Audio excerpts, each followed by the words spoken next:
We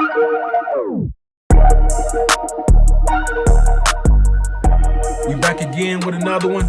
I appreciate y'all tuning in as always. Like, comment, subscribe to the channel. Tell a friend to tell a friend. Appreciate all the feedback. Keep it coming. Let me know what you want to hear more of. I want to deliver more of what you want to hear. And so we want to continue on this theme of tips for success when you have a new manager. And so we've talked about, having a good first impression. We've talked about, understanding leadership styles. And so the next phase of this tip or discussion for the week here is going to be establishing an effective communication line or pathway, if you will. And so I've got some, just some more insight on that. I want to dive a little bit further onto that. I've touched on it a little bit in the prior videos of this week, but I want to shed a little bit more light on that as well. So let's get into it.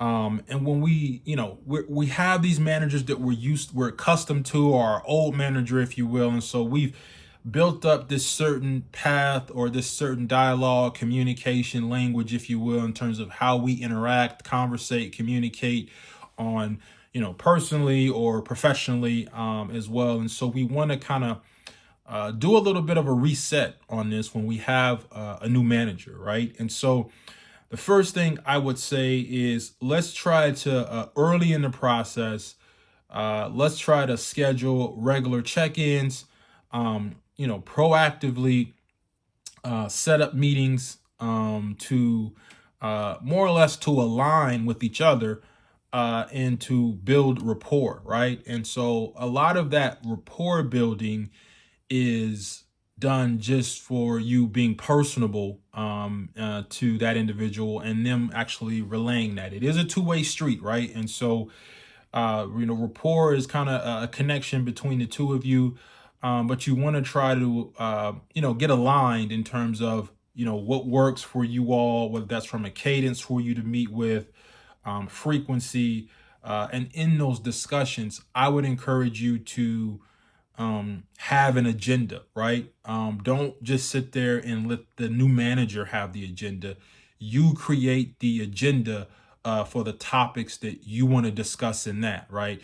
Don't make it a long hour meeting. I would try to say 30 minutes is probably a good window to do. But keep it fluid, right? Have certain things that you want to discuss. But definitely leave some time open for your manager to be able to, have some items that they want to bring to the table there as well. But I would definitely say have, an agenda and set up those check-ins earlier. Like I mentioned before, in previous video, be proactive on that. Don't wait for them to set up time with you. You set up time with them so you can establish who you are and tell them about yourself, your skill set, your background. And then hopefully they will be willing to share that information with you and some more insight on their expectations there. Definitely the next one I have is just try to have, understand what is their preferred form of communication. I've touched on it previously, but I want to make sure that you understand how important this is, right? Because it is critical for you to understand how they like to have information communicated to them, right? And it's not just, in one situations, like, do you want this over the week? Do you want me to reach out to you on a weekly cadence? If there's something that I really need you to step in on potentially, when do you want to be notified of that? Early in the process or at the point I need you to step in? And how does that communication look, right? Do you want me to call you, right? Do you want me to come into your office if you're remote, right? Do we want to just set up a quick Zoom call? Do you want me to Teams you? It's email, chat, the variety of it, right? And kind of understand that you may ultimately have to use all these different communication methods in some shape or form. But everyone does have a preferred communication method, right? And it's going to be partly on you to adjust or adapt to that communication style a little bit, but also, try to show them what works well for you from a communication standpoint. how does it how are you best able to receive communication, right? It's important for you to also explain that point.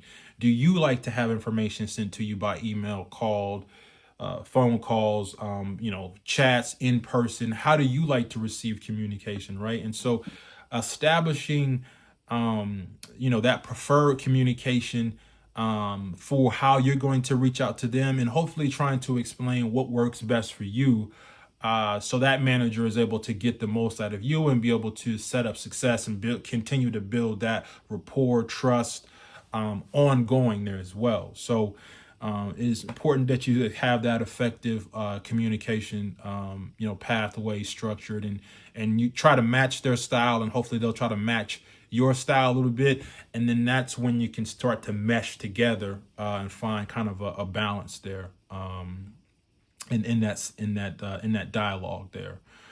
Um, you know, Early on in the process there, I would tell you, if you're, presenting, challenges or solutions to them, don't complain, right? Don't give them a very long-winded statement, right? Be very solution oriented, right? So, you know, talk about solutions that can help resolve issues. Bring that to the table there, and present those solutions, and show how they can kind of help reduce or prevent or eliminate certain challenges that you're experiencing on a day to day, as well.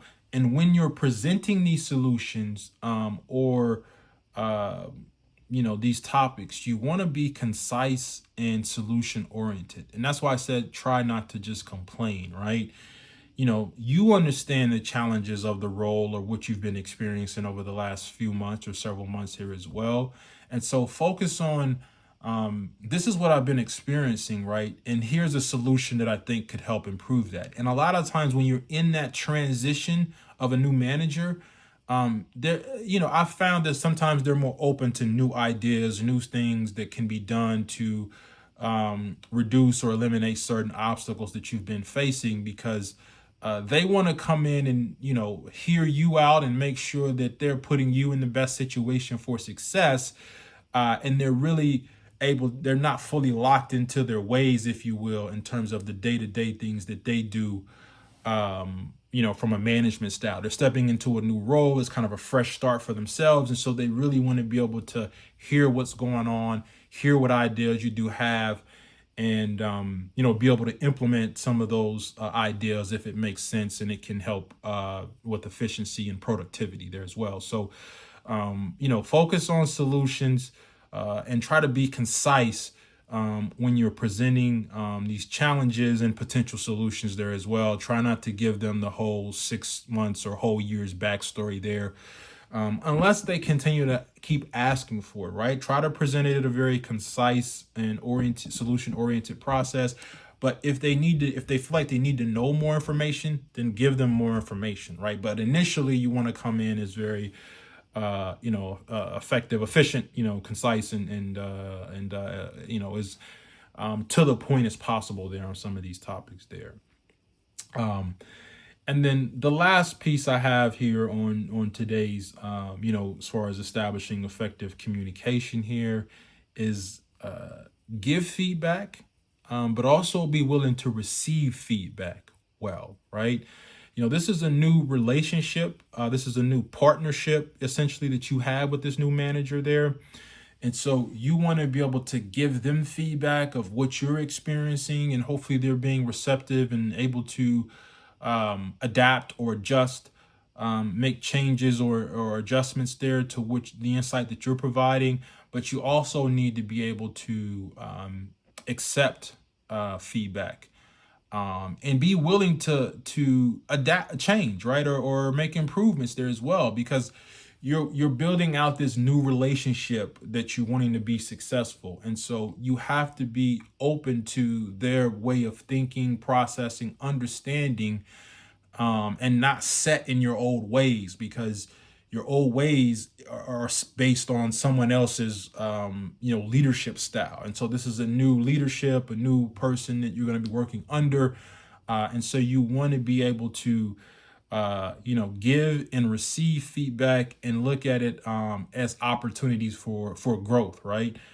That doesn't mean that you need to just, again, don't just complain or anything of that. Just talk about, hey, this is something I could see that if we were to take what you said and maybe do it this way, I think it might be a little bit more efficient. And they may be giving you the same feedback. And so you need to be receptive of that, in that process early on. And I would say probably ongoing there as well, just from, being in the corporate world, feedback is important. You want to try to continue to improve, sharpen your skills, fine tune your skills as much as possible there as well. So again, schedule regular check-ins, find what's a preferred method of communication or what works best.